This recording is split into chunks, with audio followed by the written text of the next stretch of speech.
Shriji shopping centre ખાતે વેપારીઓએ યજ્ઞયોગી આહુતિ આપી। આજરોજ તારીખ 28/5/2024 વૈશાખ વદ પાંચમને મંગળવારના સવારે ડીસાના જલારામ આરોગ્ય ધામની બાજુમાં આવેલ શ્રીજી આર્કેડ કોમ્પ્લેક્સના વેપારી મિત્ર ડોક્ટરશ્રીઓ તથા દરેક દુકાનના સ્ટાફ મિત્રોના સહયોગથી આજે યજ્ઞનું આયોજન કરવામાં આવ્યું, જેમાં યજ્ઞના સંચાલક શાસ્ત્રી સુખદેવભાઈ મહારાજ તથા અન્ય ભૂદેવો તેમજ યજમાનો સાથે મળી હવનમાં આહુતિ આપી વાતાવરણને પ્રફુલ્લિત કર્યું હતું। શ્રીજી આર્કેડ કોમ્પ્લેક્સમાં છેલ્લા 3 વર્ષથી ચંડી યજ્ઞનું આયોજન કરવામાં આવે છે અને સૌના સાથ સહકારથી સુંદર રીતે આયોજન પાર પડે છે।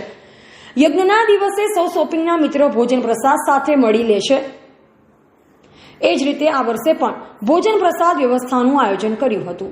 શોપિંગના મિત્રના મતે પર્યાવરણને શુદ્ધ કરવા માટે એકમાત્ર ઉપાય યજ્ઞ છે।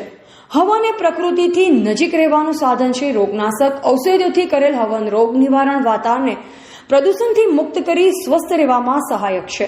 હવન કરતી વખતે પ્રેમથી વેદ મંત્ર બોલી આહુતિ દેવાથી મન શુદ્ધ, પવિત્ર અને નિર્મળ બની જાય છે। હવન હોમથી પ્રદૂષણ સમાપ્ત થાય અને પ્રજા ખુશાલ થાય, વિશ્વનું કલ્યાણ થાય છે। હવન કરેલ ભૂમિ ઉર્જાવાળી, સુખ સમૃદ્ધિવાળી બને છે એવું અમારા મતે માનવું છે।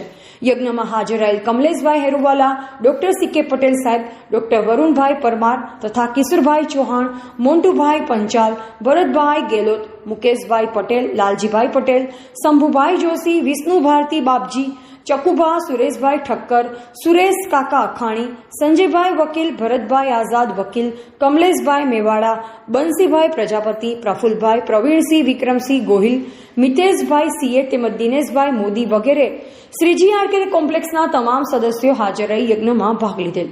સરસ રીતે આયોજનને પાર પાડેલ શોપિંગના આવા આયોજનથી એક પરિવાર ભાવ પેદા થાય, એક મૈત્રી ભાવ ઉત્પન્ન થાય, દરેક વેપારી મિત્ર ભાઈચારાથી રહે, પોતપોતાના ક્ષેત્રમાં ઉન્નતિ કરે અને ઉજ્જવળ ભવિષ્યની શુભેચ્છા માતાજીની કૃપા થકી બની રહે તેવા આશીર્વચન આપ્યા હતા।